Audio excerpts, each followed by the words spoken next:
안녕하세요. 오늘의 건설의 김 차장입니다. 오늘은 기계가스 설비공사원 면허에 대해서 안내 드리도록 하겠습니다. 자, 기계가스 설비공사원 면허는 2022년 업종이 통합되면서 기계설비공사업과 가스시설시공업 1종이 합쳐져서 면허가 생겼고요. 사실 생겼다기보다는 합쳐진 게 맞는 의미고요. 다만 우리가 이 면허를 딸 때 기계가스 설비공사원 면허 중 주력 분야를 기계설비로 할지 가스시설 시공업 1종을 할지 선택을 하게 되어 있습니다. 자, 기계설비 같은 경우에는 우리 특히 제조업을 하시는 업체에서 많이들 내시는 면허예요. 뭐 배수나 위생, 난방 이런 것뿐만 아니라 기계 기구라던가 이런 것들 건축물에 조립하고 설치하는 공사를 하다 보니 제조업체에서도 많이 하시고 아니면은 뭐 천장용 에어컨을 설치하는 이런 좀 체인점 쪽에서도 많이 하시는 이런 면허 중에 하나입니다. 가스시설시공업 1종 같은 경우에는 이름에서 아실 수 있다시피 가스 시설을 설치를 하는 이런 업을 하시는 거죠. 가스는 뭐 생각만 해도 좀 위험하잖아요. 이름에서도 느껴지는 게 면허가 없이 무단으로 하실 수 없는 내용들이고요. 가스시설시공업은 사실 1종, 2종, 3종으로 종이 나뉘어져 있는데요. 1종은 2종과 3종 업무를 포함해서 가장 넓은 범위의 가스 공사를 할 수 있는 면허입니다. 이번에 면허가 합쳐질 때도 같은 가스 1종, 2종, 3종과 합쳐진 게 아니고 기계설비와 합쳐지게 되었습니다.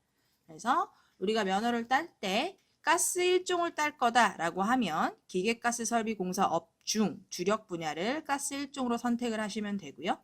당연히 기계설비를 따실 거다라고 하면은 주력 분야 중 기계설비 공사를 선택하시면 됩니다. 그리고 당연히 두 개를 다 선택하셔서 두 개를 다 주력 분야로 하실 수도 있습니다. 자, 그러면 이렇게 면허를 취득하기 위해서는 준비하셔야 될 기본적 요건이 있는데요. 이것을 등록 기준이라고 하고요. 이 등록 기준에 대해서 하나씩 안내를 드리겠습니다. 첫 번째 등록 기준으로는 자본금이 있습니다. 자본금은 1억 5천 이상이 있으셔야 되는데요. 이 1억 5천이라는 금액은 우리가 주력으로 기계를 하던 또는 가스 1종을 하던 동일하게 1억 5천이시고요. 주력을 두 개를 다 선택한다 하더라도 자본금은 1억 5천이십니다. 이게 예전에 비해서 많이 바뀐 부분이죠. 예전에는 면허별로 1억 5천씩 있었어야 하나 지금은 두 개를 다 하던 하나를 하던 1억 5천으로 생각하시면 됩니다. 그리고 법인 사업자나 개인 사업자, 현재 사업자의 형태가 어떤 형태이든 1억 5천이라는 금액도 동일합니다. 다만 사업자의 형태가 다름에 따라서 자본금이 제대로 있어요 라고 증빙해야 될 서류에는 조금 차이가 있을 수 있어요. 자, 우리가 크게 자본금을 납입자본금과 실질자본금으로 나누어서 생각해 볼 수 있는데요. 자, 납입자본금이라고 하는 건 법인 사업자에만 해당되는 내역이고요. 우리 등기부등본상의 이 자본금을 의미합니다. 법인을 만들 때 얼마의 자본금이 출자가 되어서 이 법인이 만들어졌는가 이게 중요한데요. 법인의 경우는 당연히 이 자본금이 1억 5천 이상이 무조건 되셔야 합니다. 지금 이 예시처럼 만약에 5천만 원이다라고 하면 최소한 1억을 추가로 증자하셔서 1억 5천 이상으로 만드셔야 합니다. 자, 개인 사업자는 이런 등기 자체가 존재하지 않으시죠?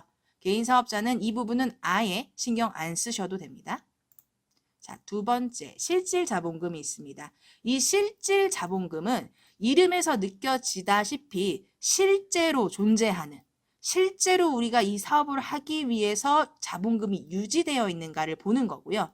이 부분은 법인과 개인 사업자 모두에게 해당되는 내용이고요. 자, 그렇다면 실질 자본금을 도대체 뭐 어떻게 증빙하라는 건가? 이게 우리 현재 회사의 상황에 따라 준비하실 내용이 다릅니다. 자, 신규 업체. 신규 업체라는 의미는요. 사업체를 설립한 날로부터 90일이 경과되지 않은 업체를 말합니다. 플러스로 당연히 사업도 시작하지 않았다라는 전제인 거고요. 이러한 신규 업체의 경우는 설립을 한 날로부터 21일 이상 지속적으로 1억 5천이라는 게 예금으로 유지되어 있으셔야 합니다. 중간에 돈이 없다가 다시 생기고 또 없다가 이러면 실질자본금으로 인정받을 수 없습니다. 왜냐하면 우리는 신규로 업체를 만들었어. 업체를 만든 이유가 이 면허를 따기 위해서야. 그래서 우리는 그거를 고려해서 1억 5천을 잘 넣어놨어. 이런 것들이 다 증빙이 되셔야 되기 때문입니다. 자, 두 번째, 겸업 신규 업체가 있는데요. 이 겸업 신규 업체라고 하는 건 겸업, 다른 사업을 하고 있는 신규, 하지만 건설 면허는 없는 업체를 말합니다. 건설 면허 없이 타 사업을 이미 하고 있는 업체를 말하는 거고요. 이러한 경우에는 1억 5천이라는 예금이 31일 이상 지속적으로 유지된 내역이 필요하고요. 플러스로 현재 사업을 하고 있는 업체의 재무제표 또한 검토가 필요합니다. 재무제표의 경우는 우리가 면허 접수하는 달에 전달 말일까지의 재무제표가 필요해요. 예를 들어 우리가 10월 달에 면허 접수할 거예요 하면 9월 말일까지의 재무제표를 기장세무사나 뭐 내부 자체 기장을 하신다면은 그런 기장 부서를 통해서 작성을 하셔야 돼요. 그래서 재무제표에 혹여나 부실자산이 과도하진 않는지, 부채가 너무 많아서 결손 상태는 아닌지 여러 가지 것들을 봐서 문제가 없어야만 1억 5천 있고 재무제표 문제가 없어야만 실질자본금이 있다고 인정됩니다. 자, 세 번째는 건설업체입니다. 이미 다른 건설 면허를 보유하고 있는 경우입니다. 예를 들어 우리가 지금 상하수도 면허가 있어. 근데 기계설비를 추가하려고 해. 그러면 이미 우리는 건설업을 하고 있는 회사이기 때문에 예금 외에도 건설업으로 인해서 구축해 놓은 자산들이 실질 자본금으로 인정받을 수 있는 겁니다. 공사미수금 또는 미리 예치해 놓은 공제조합 예치금, 사무실의 보증금, 재고자산 등 우리 재무제표에 있는 자산을 쭉 검토하고 부채도 검토해서 전체 건설업 자산에서 부채를 뺀 것이 기존에 있는 면허 플러스 요번에 낼 면허의 자본금 이상이 된다라고 하면은 실질 자본금이 유지되어 있는 겁니다. 사실 요 부분 같은 경우는 간단하게 개념 정도 아시는 게 좋을 것 같고요. 그 외에는 저희 해솔 C&I로 연락 주시면 제가 현재 회사 상황에 맞춰서 그거에 대해 좀 더 세부적으로 안내를 드릴게요. 자, 제가 지금 설명드린 납입자본금, 실질자본금 이 모든 것들이 문제가 없으면 이 회사는 면허를 내도 적격합니다라고 하는 보고서인 재무관리상태 진단보고서를 발급을 받으셔야 합니다. 우리가 이게 다 문제 없이 있고 재무제표도 파악해야 되는데 이거를 회사에서 자체적으로 하실 수 없고요. 그렇다고 해서 공무원한테 우리 재무서를 던져줘서 그들이 평가할 수도 없어요. 그래서 세무사나 회계사 또는 경영지도사와 같이 허가받은 전문가를 통해서 이 보고서를 발급받으셔서 제출을 하셔야만 합니다. 참고로 우리 회사 내부 기장을 해주는 기장 대리인님이라던가 관계성이 있는 곳에선 이 보고서 발급 못합니다.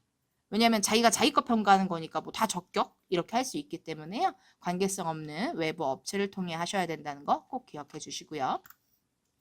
자, 두 번째 등록 기준은 바로 공제조합입니다. 자, 공제조합. 이곳이 뭘 하는 곳이냐? 우리가 건설업을 하다 보면은 위험한 부분들이 있습니다. 뭐 공사를 하다가 하자가 생길 수도 있고요. 계약 이행이 제대로 안 될 수도 있고요. 그래서 이러한 것들에 대해서 보증을 해주는 기관이고요. 기계설비건설공제조합이라는 곳이 전문적으로 이런 업무를 합니다. 그러면 이곳에서도 우리를 보증해 주려면 그냥 해줄 수는 없잖아요. 그래서 약 5천만 원 가량의 금액을 예치하셔야 그것을 보증금 삼아서 각종 보증이나 이런 걸 해주겠다라는 확인서를 내줍니다. 그걸 바로 보증가능 금액 확인서라고 하고요. 이 보증가능 금액 확인서를 받아서 면허 접수 시 같이 제출을 하셔야만 이 접수가 받아들여지고 면허가 나올 수 있는 겁니다. 그리고 이 공제조합 예치금액 같은 경우에는 신용평가를 받으셔서 평가 등급에 따라서 뭐 4,900만 원 돈이 되실 수도 있고요. 4,500만 원 돈을 예치하실 수도 있어요. 여기서 신용평가라는 게 우리 그럼 나이스 평가에서 받아놓은 거 있는데 우리 뭐 DMB 평가에서 받아놓은 거 있는데 그거 아무 소용 없으시고요. 그거는 요거랑 아예 별개인 거고 이 기계설비건설 공제조합에서 진행하는 신용평가를 별도로 받으셔야 해요. 그래서 신용평가를 받기 위해서 준비하셔야 될 서류, 과정 이런 부분들 저희 해솔 C&I에서 다 컨설팅을 해드리고 있으니까요. 궁금한 부분 있으면 연락 주시고요. 그리고 참고로 이 예치된 금액 5천만 원은 이제 면허 나왔으니까 빼야지 안 되세요. 이 돈은 면허를 반납하기 전까지는 그냥 유지해야 될 보증금이다 라고 생각하시고요. 다만 예치된 날로부터 2년 이후에 60%가량 융자는 가능하세요. 우리 보험 대출 받듯이 내 돈이지만 내가 대출로서 쓰셔야 돼요. 일반 출금은 아예 이 사업을 안 할 때, 그래서 면허를 반납한 후에만 가능하십니다. 자, 세 번째 바로 기술 능력인데요. 제가 앞서서 자본금과 공제조합 말씀드렸죠. 자본금 공제조합은 주력 분야를 하나를 하던 두 개를 하던 다 동일합니다. 자본금 1억 5천, 공제조합 예치금 약 5천만 원. 한 개, 두 개 다 똑같아요. 다만 다른 거는 딱 요거 하나예요. 기술 능력. 기술자는 만약에 기계설비공사를 주력 분야로 할 거다라고 하면 관련된 자격증이 있는 분 두 분이 필요하시고요. 그리고 이 기술자는 우리 회사에 4대 보험 등록되어 있는 상시 근로하시는 분이셔야 돼요. 이 상시 근로의 의미가 다른 회사에서는 일하시면 안 된다는 의미예요. 그리고 별도의 사업체를 운영하셔서도 안 돼요. 그 사업체가 건설업 사업체가 아니더라도 내가 무슨 뭐 식당을 운영하던 꽃집을 운영하던 안 됩니다. 무조건 면허를 취득하고자 하는 회사에서만 일을 하시는 분이셔야 돼요. 굳이 다른 일이 가능한 게 하나 있다. 그거는 임대사업. 임대사업은 내 부동산 빌려주고 뭐 하는 거니까 일을 할 필요는 없잖아요. 그걸 제외하고 나서는 안 된다는 거. 이거 기억해 주시고요. 자, 그리고 가스시설 시공업 1종 같은 경우는 기술자가 총 3분이 필요하십니다. 이 3분은 호가 있어요. 1호, 2호, 3호 각각의 조건들이 있고요. 1호의 조건에 해당하는 사람 1명 이상, 2호도 마찬가지 1명 이상, 3호도 1명 이상 각각 필요해요. 1호 3명 있어요. 안 돼요. 1호, 2호, 3호 한 명 이상씩이 반드시 있으셔야 해요. 그래서 이 기술자 3명이 필요하시다라는 거. 요게 그 주력 분야를 2개 하냐 하나 하냐의 차이점인 거죠. 가스시설 1종만 할 거면 3명 있으면 돼요. 기계설비 할 거면 2명 있으면 돼요. 그럼 2개 다 할 거야. 그러면 다 있으셔야죠. 2명, 3명 총 5분 이상이 있어야 하는데 기계와 가스의 중복으로 쓸 수 있는 자격증이 있는 분이 있다라고 하면 총 4명까지도 가능해요. 자, 이게 무슨 말이냐. 우리가 보면은 여기 용접 기능사 있죠. 기계설비에 용접 기능사 있는 분이 한 분 계셔. 그런데 여기 가스 1종에도 3호에 용접 기능사가 해당되는 사람이 있어. 이게 중복으로 될 수 있는 사람이 있다는 거예요. 이렇게 중복으로 쓸 수 있는 사람이 1명 있다라는 전제는 주력 분야 2개 했을 때 총 4명. 우린 중복되는 사람이 없어. 다 각각이야 각각. 그러면 총 5분. 이렇게 있으셔야 돼요. 자, 마지막으로 사무실 요건입니다. 사무실 같은 경우에는 면적의 제한은 없습니다. 다만 누구나 사무를 볼 수 있게끔 보여야 돼요. 그러니까 책상, 컴퓨터, 전화기, 팩스 이런 기본적 요건들 다 있으셔야 되고요. 가장 중요한 게 건축법상 용도예요. 자, 건축법상 용도라는 건 건축물 대장을 발급하면 이렇게 보여요.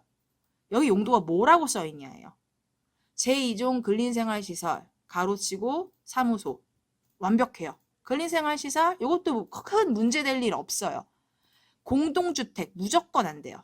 인정 안 돼요. 자, 요런 거 창고시설인데 가로치고 사무실이래. 이런 건 정말 애매해요. 이 애매하다라는 게 우리가 공무원들이 법을 기반으로 판단을 해야 되는데 그 법이라는 거 안에 이런 하나하나의 용도가 다 써 있지 않아요. 그렇기 때문에 이 법의 해석 부분도 달라지고요. 그 관청에 따라서 약간 다른 말을 해요. 어디는 된다라고 하고 어디는 안 된다 그래요. 수용도가 좀 다른 거죠. 그래서 내가 건축물 대장을 떴을 때 용도가 사무실이라고 써 있다. 무조건 100% 이거 확인할 필요도 없어요. 다 돼요. 근데 그 외에 좀 애매하다 싶으면 무조건 관청에 확인하시는 게 맞아요. 그리고 추가적으로 하나, 간혹 건축물 대장 띄면은 위에 위법 건축물 써 있는 경우 있어요. 뭔가가 위법한 행위가 있었다는 거죠. 그러면 일단 이게 우리 사무소에 해당되는 건지 그렇지 않은 건지 확인한 후 이것도 무조건 관청에 확인 받으셔야 돼요. 어떠한 관청은 우리 사무소는 1층이고 위법은 3층인데 같은 건물에 있다라는 거 하나만으로도 인정 안 해주는 데도 있어요. 드물지만 있으니까 애매한 건 무조건 확인 필요합니다. 만약에 저희 해솔이랑 하시면 저희는 당연히 저희가 이런 거 다 확인해 드리죠. 그러니까 이렇게 좀 꼼꼼한 확인 필요하시다라는 거 꼭 기억해 주시고요. 자, 제가 지금 4가지 등록 기준 말씀드렸어요. 자본금 공제조합, 기술자, 사무실. 자, 이 중에서 기술자 빼고 나머지 것들은 주력 분야를 하나를 하던 두 개를 하던 그냥 똑같이 준비하시면 되고 기술자만 달라진다는 거. 그래서 모든 서류들이 다 준비가 됐다라고 하면 소재지 내에 있는 이제 시청이나 구청 중에 한 곳에다 면허를 접수하시게 될 거고요. 면허 접수하시고 면허 나오기까지는 보통 한 2, 3주 정도 걸려요. 평균적으로. 근데 법정 처리 기간은 영업일 기준 20일이기 때문에 늦게 나오면은 한 4주 정도도 봐야 된다라는 거. 좀 여유 있게 시간을 두고 하시는 게 나으실 것 같고요. 자, 저희 해솔 C&I는 이렇게 면허 발급을 위한 모든 업무를 컨설팅 해드리고 있어요. 법인을 설립하는 것부터 증자, 재무관리 상태 진단보고서 발급, 공제조합, 신용평가 각종 서류를 만들고 제출까지 저희랑 같이 가실 거예요. 그래서 궁금하신 내용이 있거나 업무 대행이 필요하시면은 연락 주세요. 그러면 제가 회사 상황에 맞게 아주 자세히 안내 드리도록 할게요. 자, 이상 오늘의 건설의 김 차장이었습니다.